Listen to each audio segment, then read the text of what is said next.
us, then, towards the next decade. Let us together set our sights on a Britain where 3 out of 4 families own their home, where owning shares is as common... During the election of 1987, Mrs. Thatcher celebrated an economic boom, created, she said, by the power of the free market. A Britain where there is a resurgence of enterprise, with more people self-employed, more businesses, and therefore more jobs. But 5,000 miles away, in the Mexican jungle, an old tycoon brooded. He was James Goldsmith, and he had been pushed aside by the boom. He now believed that Mrs. Thatcher's government had lost control of the economy. They had been taken over by the power they had unleashed, the force of the global markets. And that night, as Mrs. Thatcher rode to victory, another embittered tycoon sulked in his London house. He was tiny Rowland, and he too had been marginalised by the onrush of the economy. Rowland believed that the Conservative Party had been corrupted by the boom. Both these men wanted vengeance for their loss of power, and both now set out to destroy the Conservative Party.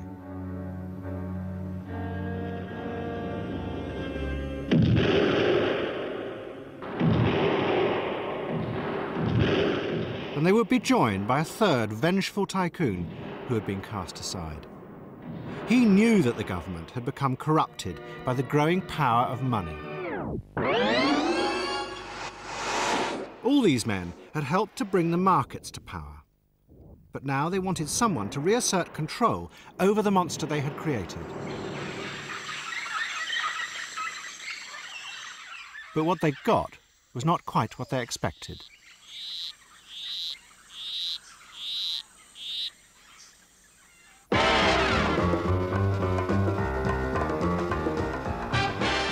In the early 1970s, Goldsmith and Rowland had been glamorous, powerful figures. The Conservative government, led by Edward Heath, had created a boom by pumping money into the economy. The stock market soared ever upwards, and the new tycoons used the power this gave them to take over some of the biggest companies in Britain. They were seen as men who would create a new, prosperous Britain. When Goldsmith took over the giant food company Bovril, he ruthlessly sold off any part that didn't make a profit for the shareholders. They were going to rejuvenate British business that was moribund, and Britain too. They were bringing a new dynamic of ruthlessness that was necessary to clean out some of these businesses, get rid of, you know, indulgences, you might say, in businesses, work for the shareholders, and people were believing it. Shareholders were believing in getting on the coattails of these people. I think there was a fair amount of massaging of paper and the proliferation of paper in these takeovers, which cost many people a great deal in the long term. But back then? Back then it was seen as a renaissance of British business. Now, this is Mr. Rowland. Mr. Rowland and Tiny Rowland was doing the same in Africa. He was taking over the old British-owned companies that had once dominated the empire. Rowland used ruthless methods to build a vast industrial empire. This included bribing the new rulers of independent Africa. They were methods that shocked the merchant banks in the City of London. And his bank, Warburg's, resigned because he was uncontrollable. I think his determination was fully matched by his corruption, and he was utterly ruthless. The ends to which he would go to achieve his broader objective, I think were a great deal further than anyone else. That I always found quite worrying. I never felt that he and we would have the same ideas as to where the cutoff line was. But then, in 1973, the tycoon's brief moment of power was destroyed. The stock market crashed disastrously. The Conservatives' boom had turned sour. It had led to inflation and industrial violence. And in November, the Arab oil price rise pushed the market over the edge. It fell further than in the crash of 1929. The politicians now turned on the tycoons. When Rowland's corrupt methods were revealed, Edward Heath publicly called him the unacceptable face of capitalism. And Goldsmith was now seen as a greedy spiv who had torn British industry apart to make himself a fortune. He left England to go and live in America.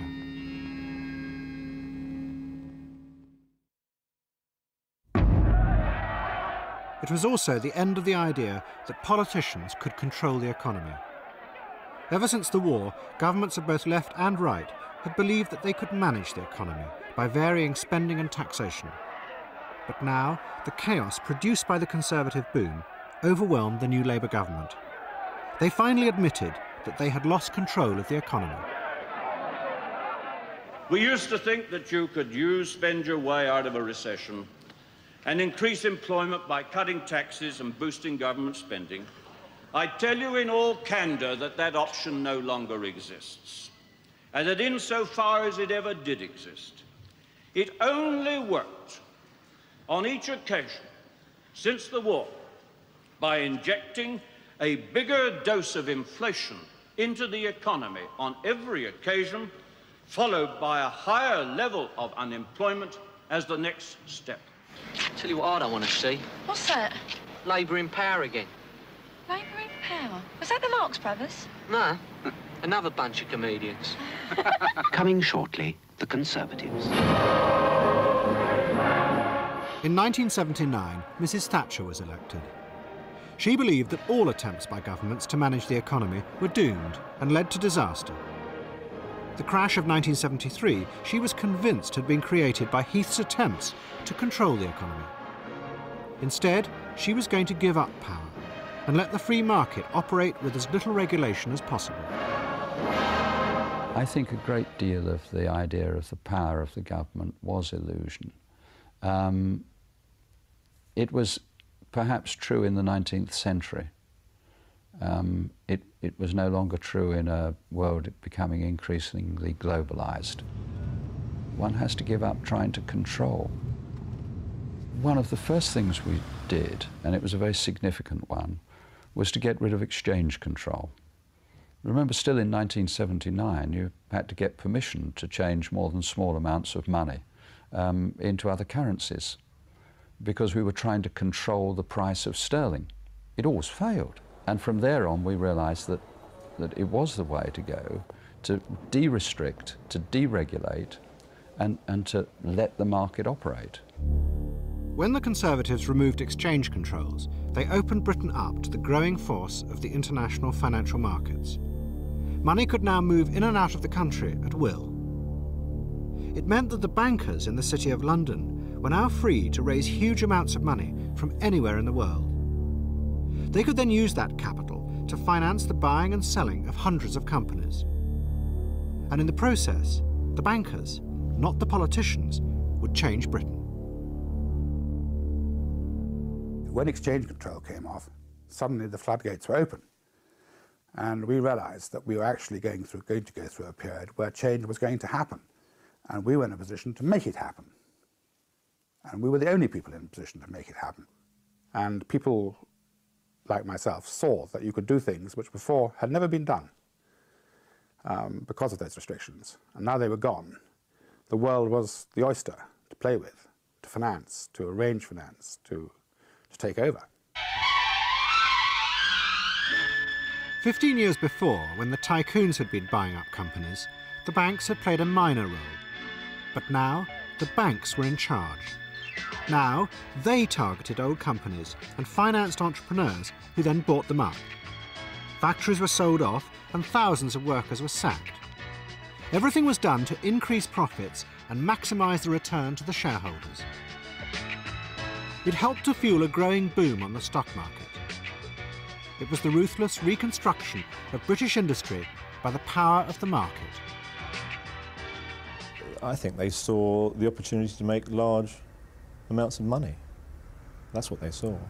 Because unshackling capital just gave them the freedom that they wanted to do essentially whatever they wanted.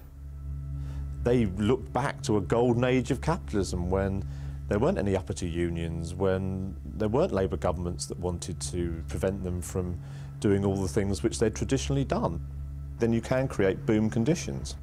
They set out to reconstruct it.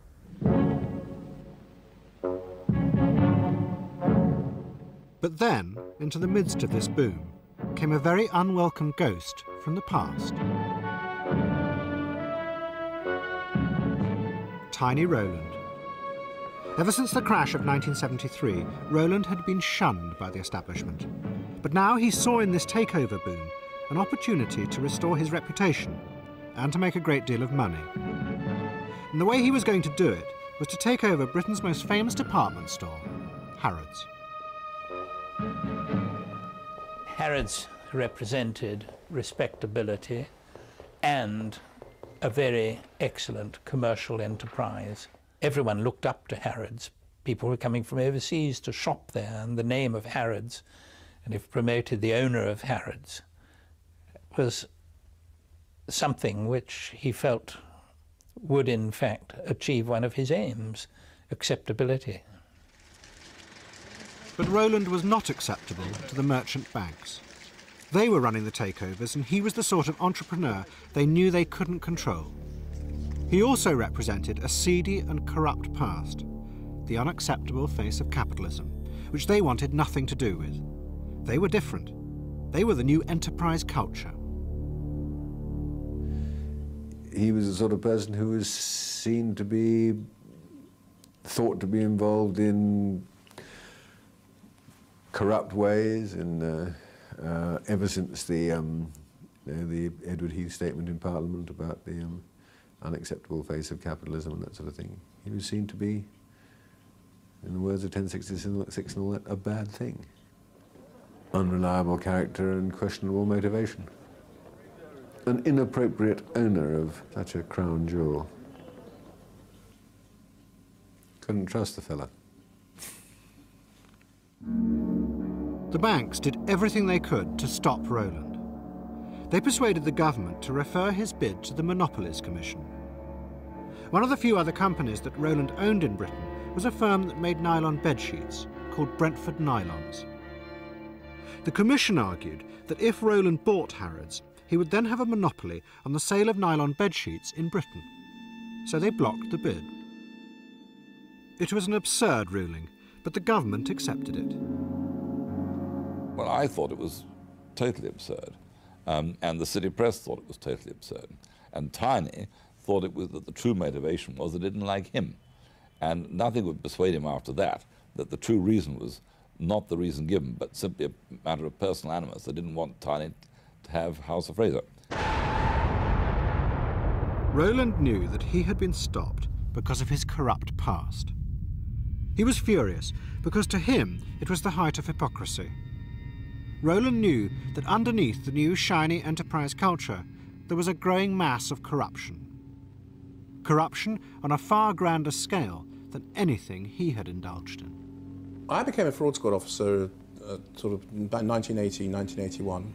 And within a very, very, very short space of time, I became utterly amazed at the level and the degree and the volume of fraud that we were being asked to investigate and uncover. At a time when this climate of enterprise that had been unleashed by the politicians had just really started to get into its stride. Wherever you looked, there was this tide of sleaze. But of course, nobody thanked you for bringing this to the fore. Nobody wanted to discuss this. We saw avenues of investigation being blocked, prosecutions not being proceeded with, the Director of Public Prosecutions not proceeding with certain kinds of prosecutions, using the phrase, well, it's not, I mean, sometimes they would say, well, it's not in the public interest. There was this enormous sense that as long as the markets are given free rein, we don't want to do anything that would be seen to stand in their way. All of us in politics have dreams. It's part of mine to give power and responsibility back to people. Popular capitalism is a crusade to enfranchise the many in the economic life of Britain. And that is the kind of society I want to see. Politics became compromised by the power that was unleashed by the new climate of enterprise. Thatcher and Tebbit had seen this sort of road to the New Jerusalem through freedom of markets and had unleashed it and had let it loose without, I think, without realising the kinds of all the sort of dangerous and damaging spin-offs that would happen. But then suddenly, the Thatcher government came face to face with one of the other effects of deregulating the financial markets. And this time, it was an effect they couldn't ignore. 25, 26 the market, 25, 26 the market at the moment. At the end of 1984, the government faced its first big currency crisis. Speculators on the international markets began to sell pounds and buy dollars because of high interest rates in the United States. There was nothing the government could do to stop them, and they watched helplessly as the pound slid to almost $1 on the foreign exchanges. And then it got worse. The richest man in the world, the Sultan of Brunei, announced that he was going to shift £10 billion to America. Mrs. Thatcher faced disaster. She turned for help to the Sultan's representative in London. She sent her private secretary, Charles Powell, to see him. Margaret Thatcher, during the crisis, she knows that the Sultan of Brunei is a friend of mine. Charles Powell coming, he met several times in my residence in Park Lane. Please, can you help us, because they're going to take the reserves, about 10 billion sterling, to one of the American banks. Can you help us? I took the plane, I stayed 2 weeks begging the Sultan. He accepted. I came back, called Charles Powell, he came to see me. I say, it's okay, the funds are not going to be moved. He was so happy. And then he said, Margaret Thatcher is very grateful, and please, in the next visit, when the Sultan comes here, you are invited to have a chat with her to Downing Street. I say, fine. Mohamed Al-Fayed now became an influential figure. He was invited to dinner at number 10. Fayed had made his money out of the oil price rise in the 70s. He had been a middleman, arranging enormous contracts in the Middle East. But now, in the new unstable world of global currency flows, British politicians needed someone like Fayed. He had a new kind of power, the power of international money. It would be very hard to think of Mr. Macmillan, Sir Alec Douglas Hume, even I think Edward Heath, giving Mohamed Fayed the time of day. They wouldn't even have received him at number 10. The imagination boggles at the idea that somebody of Mr. Al-Fayed's, what shall we say, background would have had the red carpet rolled out for him. Now suddenly, a person who can be of assistance in adjusting the pressures of the financial international community on a sovereign government becomes, in a way, a player in his own right. He becomes somebody who makes the wheels go round, and you either let him down there with his lubrication, or perhaps you hit the buffers. And Mohamed Al-Fayed now claimed his reward, Harrods. In early 1985, he made a takeover bid, and a grateful government waved it through without a murmur. Fayed paid £570 million in cash. The government did nothing to question where the money came from, or even whether it was legally his. They accepted the guarantees of an eminent merchant bank, Clermont Club. The bank also had no idea where the money came from. They accepted Fayed's assurances that it was legally his money. And in turn, they received a huge fee. I think Fayed was dishonest, and he succeeded in making those elements in the establishment permit themselves to be used as tools through greed and lack of scrupulousness. I think it showed that here is this outsider who should have had every disadvantage, was able by the manipulation of monetary forces to get to the very top, helped and aided by senior city firms We should never have done anything of the kind. Tiny Rowland now swore revenge. He was furious that Fayed had got the very thing that he wanted. He saw it as evidence that the Thatcher government was now at the mercy of the forces they had unleashed, the powerful global markets and a corrupt city of London who would do anything for money. He wrote Thatcher a letter accusing her of corruption and announced publicly in the Times, "I will not go away. You will see me in your dreams. You will need to take 2 Mogadon rather than 1 to get to sleep at night."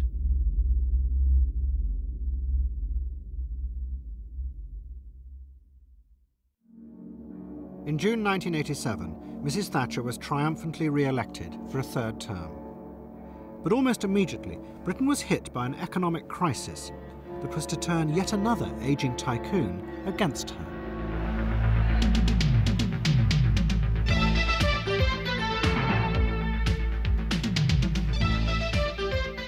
Good evening. It is a day that will be in bold print in history books.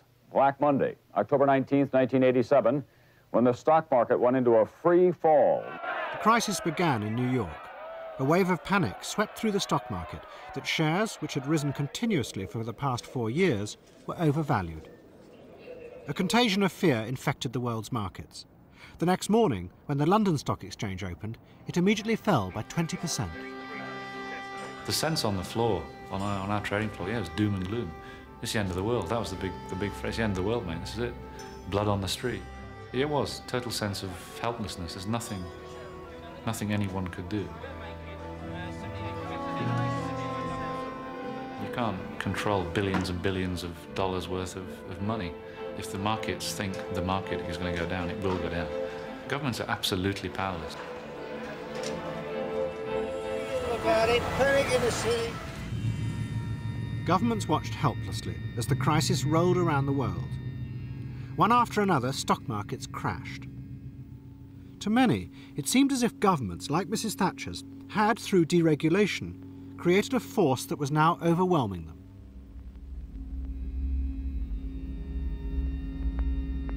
One of those who now became frightened was James Goldsmith. Since the crisis of the 70s, he had lived in America. He had made a fortune, asset-stripping corporations and manipulating the markets. But now he decided that the very thing that had made him rich had become a threat to world stability. I think our financial system is extremely fragile. I think that you can see it in the way the volatility of currencies. You can see all sorts of weaknesses. I believe that the politicians, unthinkingly, have created a situation, a structure, whereby our financial system is dangerous and could create great problems for the real economy. Goldsmith now gave up business and retreated to the remote Mexican jungle. He used his fortune to begin building a vast private estate. He specifically designed it to be a self-sufficient community. It would be a world under his control. Mexico was his dream, but like other dreams, there's also a reality that often conflicts with the dream, and things happen that weren't supposed to happen. Sometimes the bottling plant for the water got contaminated, or sharks got into his private beach and had to be chased away with dynamite, or the mosquitoes couldn't be controlled ecologically by being eaten by birds, so they had to use DDT. That's not what he wanted. What he wanted was a perfect biosphere where everything lived together in harmony. It was the golden age, going back to a time in history where we didn't have all the problems. Goldsmith's estate was dominated by an enormous domed palace on a cliff above the ocean. Around it were houses for his wife, his past wives, and his mistress. The estate was guarded by an army of ex-SAS soldiers. They were organised by Colonel David Stirling, Goldsmith's friend from his time in Mayfair in the 60s. Goldsmith's views became more and more apocalyptic. He began to see everything, from AIDS to mad cow's disease, as products of a global economy which the governments had lost control of. His brother brought up to him the danger of mad cow's disease. He suddenly saw this as another part of his apocalyptic world where mad cow's disease would break out, because cows, as he pointed out, their hoofs were used in making all the gelatin caps on all the pharmaceutical products. So even if you were a vegetarian, you might wind up, and so he became very concerned with this. But things didn't go the way Goldsmith feared. The global economy didn't collapse. In fact, within 18 months, it had bounced back. The boom started again, driven upwards by a frenzy of speculation around the world, and no one quite understood why. But it was an ideal time to do takeovers, and Goldsmith was tempted out of retirement to try for one last deal. In 1989, he returned to London to announce a bid for the giant British-American Tobacco Corporation. The old asset stripper was going to do what he had done so many times before: break it up, sell off large parts, and make himself a fortune. He called it liberating the company. It is taking companies which are being stifled under the bureaucracy of a large conglomerate and liberating them. The men whose support Goldsmith needed to succeed in his bid were the anonymous managers who ran the pension funds. But this time, they refused to back him. The truth was that they were now so powerful, they no longer needed people like him anymore. Over the past decade, the pension funds had grown enormously, and they now dominated the stock market. Through it, they owned over 70% of British industry. Their one and only aim was to increase the returns for their pensioners. In the past, they had always backed raiders like Goldsmith because they increased profits by sacking workers and selling off anything that didn't make a profit. But now, the pension funds had learnt they could do this themselves. We showed to the pension funds you could increase the returns to pensioners. If you sacked 1,000 workers and you got rid of their salaries and wages from the profit and loss account, it would have a dramatic effect on the share price. Share price could go up 3 or 4 times, which is all the pension fund is interested in. And they did it for purpose, which was to increase the income to the pensioners. And so the pension fund industry were the final arbiters. If they didn't like what you were doing, you wouldn't succeed.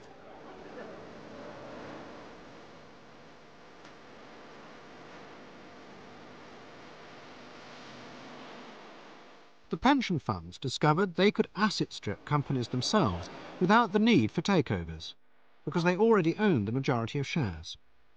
And they now proceeded to do this throughout British industry on a vast scale. They closed factories and downsized thousands of workers.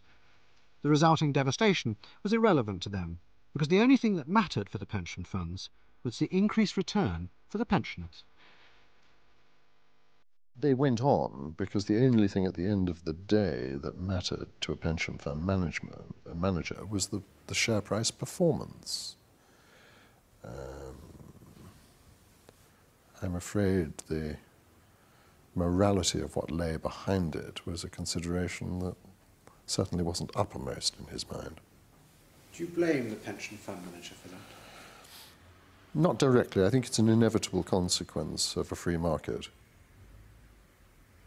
rather than to attribute specific blame to pension funds. So the pension fund managers had also become trapped? By the free market mechanism, yes. Yes. So was anyone in control of this process by now? No. James Goldsmith went back to Mexico, defeated by a corporation that was more frightened of the pension funds than it was of him. In his anger, he now turned on the politicians. He became convinced that they had let loose something that had gone out of control. The markets, driven by the big institutions, were devastating society, all in the pursuit of an ever higher share price. Goldsmith conveniently forgot that this was exactly what he had been doing for 30 years. If, purely for an economic doctrine, you have a situation whereby the economy grows, but you create poverty, unemployment, and you destabilize the society, you're in trouble. Look what's happened in the last 50 years. You see, people are not willing to look at fundamentals. When I was a boy, we were taught that irreversibly we were moving towards progress. Yes. That material wealth, material prosperity would solve our problems, would improve our way of life, and improve our civilization. And what have we done? We've destabilized our society. We've increased unemployment massively. We've totally destabilized our cities. Therefore, something must be wrong. And what has become wrong is that instead of the economy being there to serve us, we are there adoring, serving economic indices. All right. But meanwhile, the boom just carried on growing. The vast amounts of money flooding out of the City of London helped to create a consumer boom. And riding on the crest of this wave of money was the new owner of Harrods. And also a very special guest, someone I want you to make yourself feel at home here, Chairman of Harrods, Mohamed Al-Fayed. Has it been a good day so far? Wonderful, wonderful. We hope, I think, we're going to make £10 million a day. It's £10 million a day? Today, £10 million we start, and we have £100 million of goods. And fantastic bargain. How was Richard Gere? Was he okay? Was fantastic. I tried to get him here, as a matter of fact, but he preferred to go to the bed. Surrounded by people. No, he preferred to go to the bed departments because we have the greatest collection of hamsters. And he focused. I really don't know what you're talking about. No, not at all. Absolutely baffled here. Mohamed Al-Fayed was now a rich and successful businessman. He epitomised the enterprise culture created by the Conservative government. He had also been accepted into society. Harrods sponsored the Windsor Polo Championships, and Fayed presented the prize himself to Prince Charles. There was only one problem, though: tiny Rowland. Rowland wanted vengeance. The chairman of Rowland's company was Sir Edward Buchanan. He was a Tory MP, and he was continuously attacking Fayed in Parliament, calling him a liar and a crook. So Fayed decided to fight back. He employed a lobbyist, Ian Greer. Fayed paid Greer to get MPs to defend him in Parliament. Yeah, they put questions in the House of Commons. If somebody put question against me, they answer these questions and put also my side of the story. You fight fire with fire, I told you. Did you pay them money? Of course, of course, of course. How can they do the job for me? Of course, free? No. This is their fees, right? Career being paid, and they are paid, plus they asking for so many things. And this is normal, practices. If someone asks you to give him something, to do something for you, fine. The world that Greer took Fayed into was a hidden one that he and a few other lobbyists had created. They had turned politics into a business. Greer represented scores of large corporations and newly privatised companies. All of them wanted to exert pressure on Parliament. And Greer knew that in the new climate of enterprise, MPs would be eager to help, provided the companies offered them favours in return.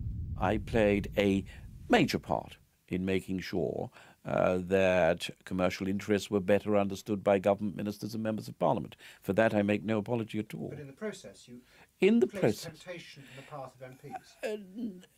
In the process, expectations were raised, perhaps by me, unconsciously, perhaps by my clients, that there is a honeypot here, and you can partake of that.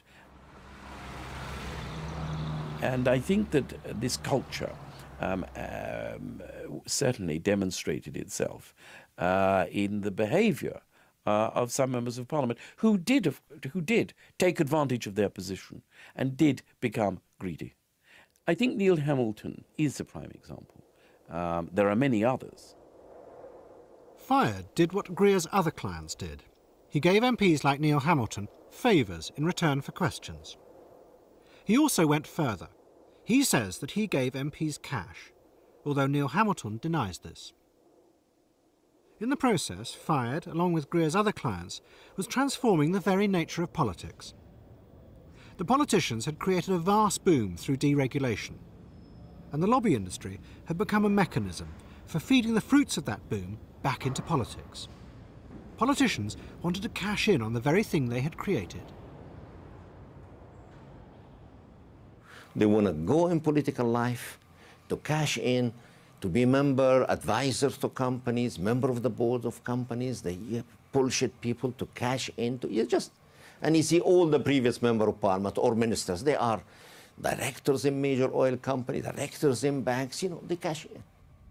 Politics had become a business. Once the Thatcher era was in full swing, if you asked a new Tory MP, can you help me on this? He would say, what's in it for me? I want a directorship and 12,000 quid. I've got to send my child to a private school. So that there became a new cash nexus. The nature of politics changed. The lobbyists found it easy to buy MPs, not just because politicians were greedy, but because increasingly they were disillusioned. They knew that power had shifted from Parliament to the City of London. It is a direct result of the diminishing of power of the Member of Parliament today compared with 20 years ago. There is an attitude that recognises they haven't got the power that they used to have, and says, we've got to take commercial advantage and every other kind of advantage of the period that we are there. And the power's gone. What else are you going to do? But tiny Rowland would not give up on his vendetta. He knew that the government had commissioned a report into the Fayed's takeover of Harrods, but were refusing to publish it. So Rowland then did what he was best at. He bribed an official and got hold of a copy of the report. And then he published it. The report said that the Fayeds had lied about where their money came from. To many it meant they should never have been allowed to buy Harrods. Good evening. An official Department of Trade report says the Fayed brothers lied repeatedly to the government, the Office of Fair Trading and their own board during their successful bid to take over the House of Fraser store chain, which includes Harrods. But the Trade Secretary, Nicholas Ridley, told the Commons it would not be in the public interest to disqualify them from being company directors. The government's refusal to do anything caused a scandal, and Mohamed Al-Fayed and his brothers became despised figures. They were attacked in Parliament as crooks and thieves, and the MPs he had paid to defend him said nothing. A great many of us, both inside this House and far more, I think, outside this House, will feel astonished that he is not now going to take action to disbar those directors of the House of Fraser who have been so seriously criticised in his report. They have obviously perjured their background, and if they and that they should be deported as undesirable aliens. We don't want them here. They're crooks. Mohamed Al-Fayed retreated to the castle he had bought in Scotland. He was furious. He had been dropped by the MPs he had lavished money and gifts on, and he was being attacked in Parliament for being corrupt. To him it was gross hypocrisy, because he knew that many MPs were just as bad as he was.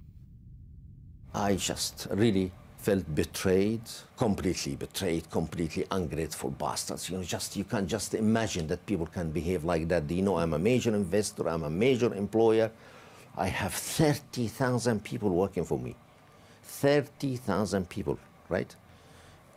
How can they do that? This is the people, because they're trash of the trash, right?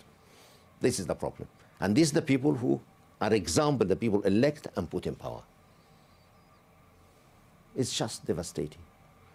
You can't just see how great country like that, with great history, with great civilization, you can just go find yourself ruled by a bunch of crooks, and people have no moral, have no ethics, have nothing.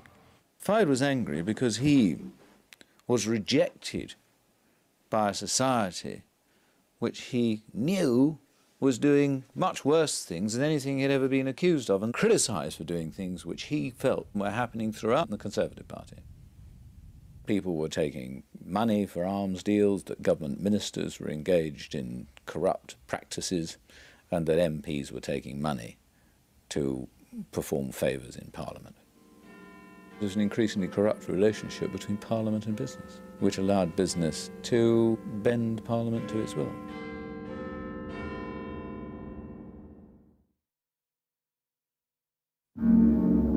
In 1990, Mrs. Thatcher was forced out as leader of the Conservative Party. She was succeeded by John Major. He saw himself as a strong man who was going to reassert control over the markets. Above all, he wanted to prevent the damaging fluctuations in the value of the pound. His solution was to take Britain into what was called the exchange rate mechanism. The value of the pound was fixed to Europe's strongest currency, the Deutschmark. It would no longer be at the mercy of the currency speculators. All my adult life, I've seen British governments driven off their virtuous pursuit of low inflation by market problems or political pressures. I was under no illusions when I took Britain into the exchange rate mechanism. I said at the time that membership was no soft option. The soft option, the devaluer's option, the inflationary option, in my judgment, that would be a betrayal of our future at this moment. And I tell you categorically, that is not the government's policy. The currency markets decided to take on the British government. They deliberately set out to force John Major to devalue and to leave the exchange rate mechanism. It was to be a defining battle over who really now controlled Britain's economy, the government or the markets. The markets also knew that if they succeeded, they would make a fortune. They began by selling billions of pounds on the foreign exchanges. It was incredible. I mean, obviously you can hear what's going on in the market, and you can hear wave after wave of selling hitting the market, being met with resistance and support by the Bank of England. They were buying such a phenomenal amount of pounds. The only thing the government could do was to tell the Bank of England to raise interest rates. But the markets knew that this was an act of desperation.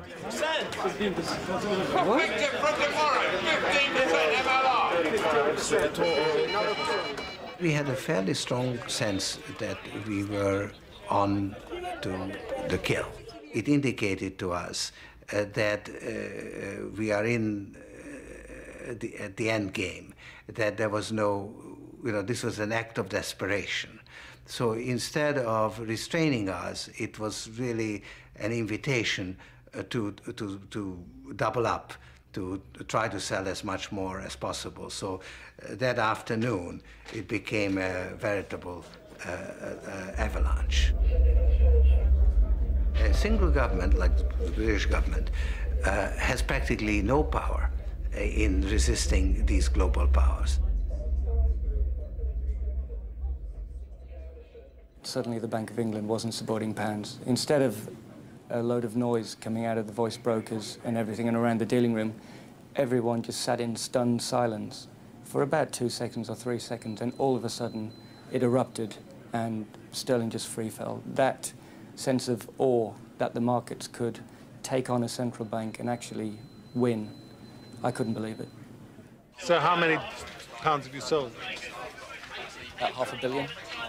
$500 million. So has it been good business? Yeah, it's been really good. What does that mean to the bank here? We've had an excellent day. We've made a lot of money, so it's good. What are we talking about, a couple of £100,000? Probably about 10 million. To James Goldsmith, this was the evidence that the apocalypse was indeed happening. The global markets were destroying governments. Their next step in world domination, he believed, were the free trade treaties like GATT and the Maastricht Agreement on Europe. These treaties were being forced on governments by corporations who in turn were under pressure from the greedy markets. The treaties would give the corporations the freedom to move their factories to wherever labour was cheapest. In the process, the treaties would destroy national identities and governments. Who benefits? I'll tell you who benefits. Well, they'll say... I'll tell you who benefits. Let me give you the facts. The facts are the people who benefit are the big major corporations. There's a divorce between the interests of major corporations and of society. Now, how do they operate? They're no longer linked to the United States, the American ones, or to France, or to Britain. They operate by farming out their production to whatever country produces the cheapest labor, wherever they can get the biggest return on capital and pay the lowest part to labor. We will create, on a scale unheard of, mass migration. What we saw in Rwanda of 2 million people will be nothing, so as to satisfy an economic doctrine. And the result is we are destroying the stability of our societies because we are worshipping the wrong god, economic index. So it all began to fit together into a very clear picture for him, where everything that had happened since the 15th century, all the economic theories, all the Enlightenment theories, all the Renaissance theories, had all come together to create a false economic system. Goldsmith now decided to make a stand against the forces of globalism. At the end of 1994, he returned to Britain to announce he was forming his own political party. It had one aim. It would fight at the next general election to force a referendum on the Maastricht Treaty. He was going to give those who didn't want to be ruled by a global business elite the chance to reassert their national identity. I will help them. I will guarantee that they have the infrastructure to put forward one candidate in each constituency. And I will guarantee that that party will be funded as well as any other political party to be able to fight that campaign, have a 30-day life, put through the referendum, and then resign. Goldsmith's announcement caused a sensation. It was seen as a direct attempt to destroy the Conservative vote at the next election. And that very same month, the major government received another body blow from a vengeful tycoon. From their old ally and supporter, Mohamed al-Fayed.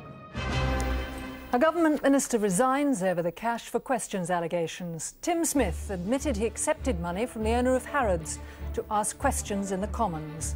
The second minister, Neil Hamilton, denies the allegations and is suing for libel. Doesn't it just show the present frenzy of ludicrous rumours that are sweeping around? John Major sacks his Trade Minister Neil Hamilton and sets up an inquiry into standards of conduct in public office. I shall, of course, be registering the biscuit in the Register of Members. Fayed had been furious when the government refused to give him a British passport. In revenge, he revealed to The Guardian how he had given gifts and money to MPs. Fayed now portrayed himself as a noble fighter against the corruption of Parliament. And this is a gift from me. He conveniently forgot that he had been one of those who had tempted MPs. The corruption of the political system and the corruption of the people have kidnapped those parties and changed them and changed their principles, right? Because those parties before 30, 40 years ago was ruled by decent and honorable people. I'm ashamed that such a great country and such a great people can just only put trash people to lead them and to guide them, right? Major's government was rocked by Fayed's revelations. Many of the MPs he had paid and given gifts to had by now become ministers. It showed just how deeply business had penetrated into the heart of politics. And it was a process that was out of control. Even the man who had started it all had become worried. I think it became very greedy. And advantage-taking was very much the order of the day by a substantial number of members of Parliament. I can remember becoming deeply concerned about this whole attitude, the attitude of so many members, that I went to see the Chief Whip with the chairman of the 1922 committee, the Tory backbench parliamentary committee, to say to him, I think that a lot of Conservative members of Parliament are getting out of control. I think they are beginning to actually demonstrate signs of going over the top. It was also a triumphant moment for tiny Rowland. He had begun the chain of events that had forced Fayed into his angry exposure of government corruption. He and Fayed were reunited. Both had achieved what they wanted, vengeance. But in the process, two unscrupulous men had exposed how British politics had been taken over by the power of money. We both felt time had come for us to get together again and put all the things behind us, you know, which is friendship. If the Israeli and the Palestinian can make peace, then the Egyptian and Loro and Tiny Rowland can do, isn't it? They both have ended up by holding up a mirror, or if you like, a magnifying glass to our society and really showing us things that the rest of us didn't know were going on. Mohamed and Tiny were both people who were capable of corruption, but who paid people money, but they ended up telling great truths about our society. They are truth tellers. 30 years before, both Rowland and Goldsmith had been part of the Clermont set, a group of reckless financial gamblers who had helped awaken the markets and begin their rise to power. But now, both of them, in their different ways, found themselves fighting against the force that they had helped create. When Goldsmith formed the Referendum Party, at its core were many of his old gambling friends from the 60s. Even Jim Slater's son stood as a candidate. Jim Slater was Goldsmith's closest friend. Back in the 60s, the two of them had begun the asset stripping of British industry. And John Aspinall, who had founded the club, also stood as a candidate. He and Goldsmith were trying to recreate a golden age when nations were powerful, not the markets. The past gave him inspiration, not the future. He was frightened of the future, very frightened of the future of the world, including England, very, very, very concerned and bemused, I would say, bewildered by the present, and his inspiration for what was correct and adjusted. It always came from the past. Don't wake up on the 2nd of May to the same old Tories back again. Wake up on the 2nd of May to a new Labour government and new hope and new opportunity for Britain.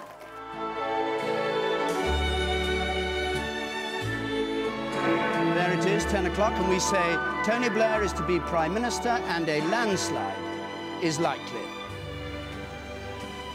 Martin Bell. Independent.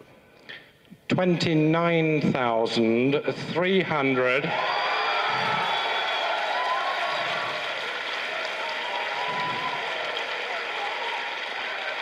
Mellor David, Conservative Party, 17,108.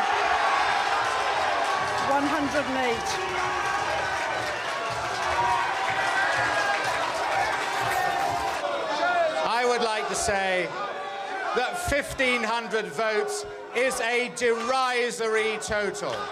And we have shown tonight that the referendum party is dead in the water. And Sir James, you can get off back to Mexico knowing your attempt to buy the British political system has failed. In May 1997, a Labour government was elected.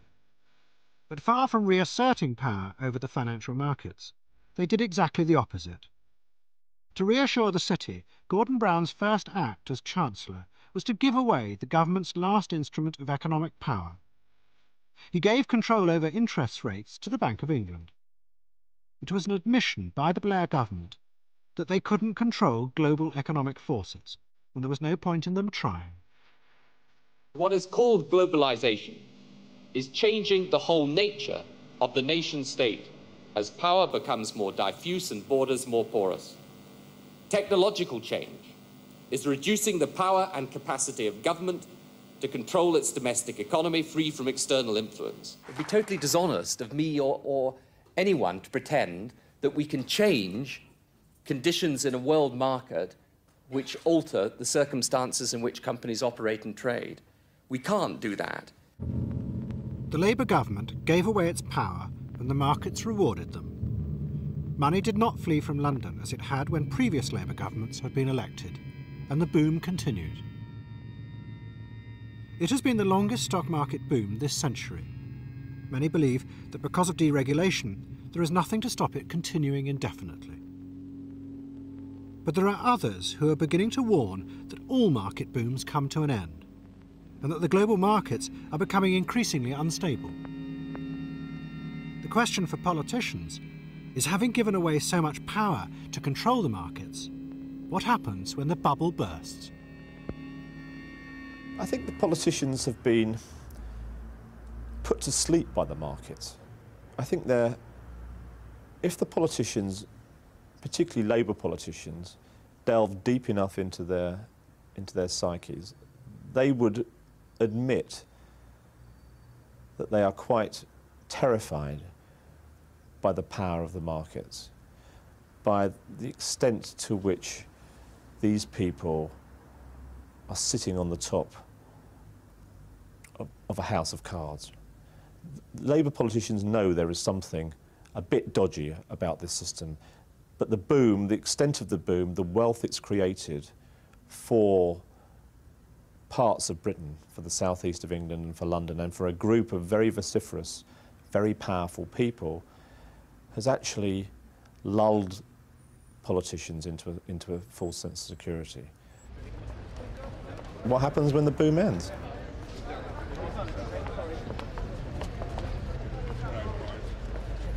In 1997, James Goldsmith died. He had tried to stop the onrush of the markets and failed. And at his death, the business class who now dominate politics took him back as one of their own.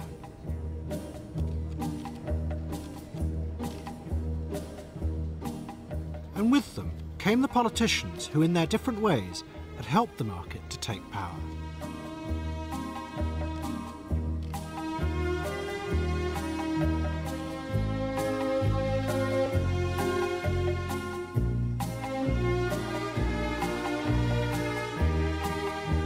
A year later, tiny Rowland died.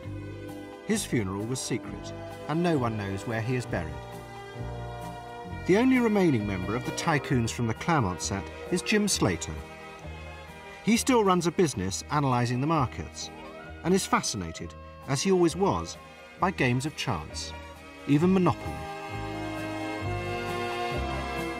It works out that Pentonville Road, Angel of Islington and Euston, they're the light blue sites on the left, give you 159% return and are the best in terms of arithmetical return.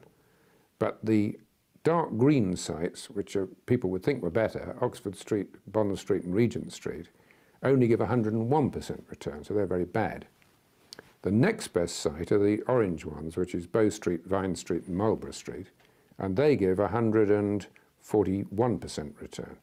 But they are better than Pentonville Road, Euston Road and Angel of Islington, because there's an increased incidence of landing on them. You land on them more often. And the reason for that is there's a card in chance, go to jail, and anyway, there's a thing on the board, go to jail. And if you go to jail, you're past the blue sites and about to land on the orange ones. In addition to that, there's another card in chance, advance to Pall Mall, which does the same thing, it takes you past the blue sites. Another one, advance to Marylebone Station. There's another one, go back 3 spaces, which from one position lands you on Vine Street. So it's an overwhelming case for having the orange sites. Now, most people don't know that.